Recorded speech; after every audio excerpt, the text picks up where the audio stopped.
This message begins with a real, heartfelt question I received from Orthodox Convert 2023.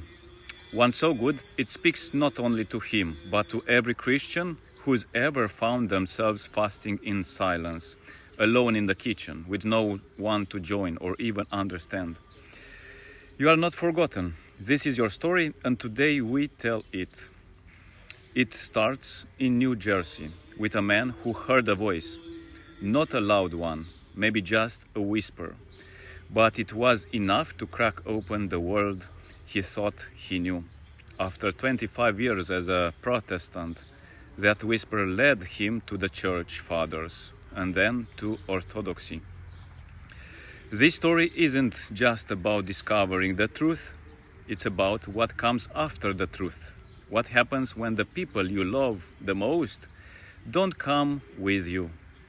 When your family says no to the very thing your heart cries yes to. He didn't find gold. He found fasting. He didn't get applause. He got rejection. His wife and adult children didn't just disagree. They rejected his orthodoxy entirely. He entered the church alone. And yet, in that silence, he says something that pierces the heart. What I'd like to learn is to better fast. Not to debate, not to convert his family, not to prove anything. Just to fast better. Because that's where Orthodoxy lives. In the small, the unseen, the sacrificial. Let's stop here for a second. Because this is where most people quit. When it hurts.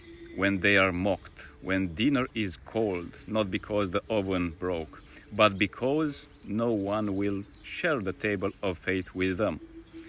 He could have left, but instead he stayed and started learning how to prepare fasting food for himself. After long work days, with no help, no praise, just him and Christ and the stove. This, friends, is heroism. Not the kind Hollywood writes about, but the kind that Christ notices. When you fast, do not be like the hypocrites. This man fasts not for others to see, but for Christ alone. It brings to mind Abba Moses, who once said, "Sit in your cell, and your cell will teach you everything." For this man, the kitchen has become his cell, and in it, he learns obedience, sacrifice, and hope. In the book of Daniel, we meet 3 young men who refused to eat the king's food. They chose vegetables and water instead, and God honored them. They weren't loud, but they were faithful.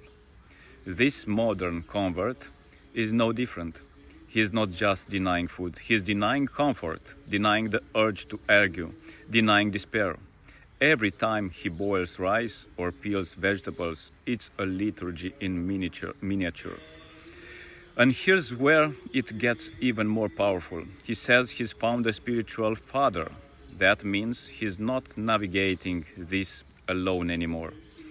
Even if his family has turned away, Christ has sent him a guide. Saint Silouan of Athos once wrote, "Keep your mind in hell and despair not."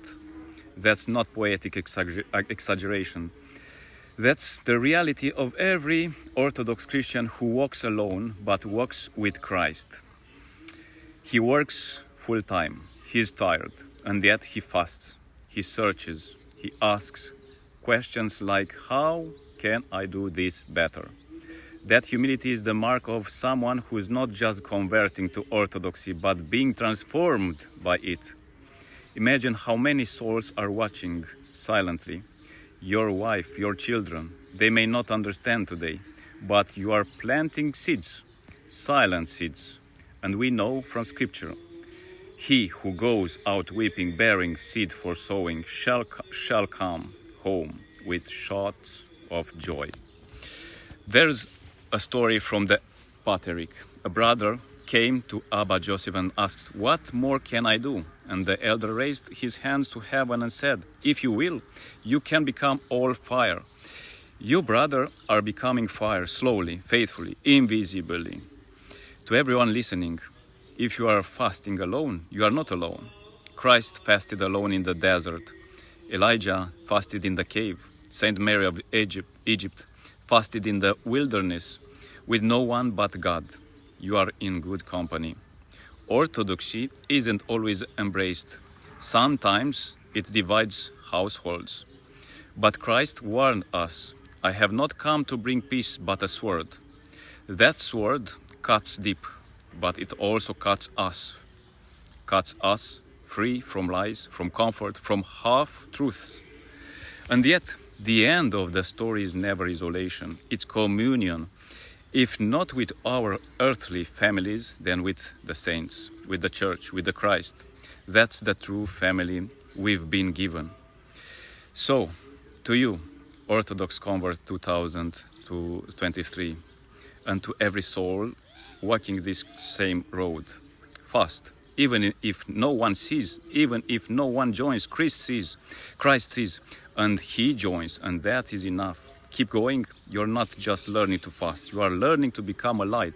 And to those who've asked me about other struggles, loneliness in the parish, how to confess when you are still falling, or what to do when your prayers feels empty, I've seen your question too.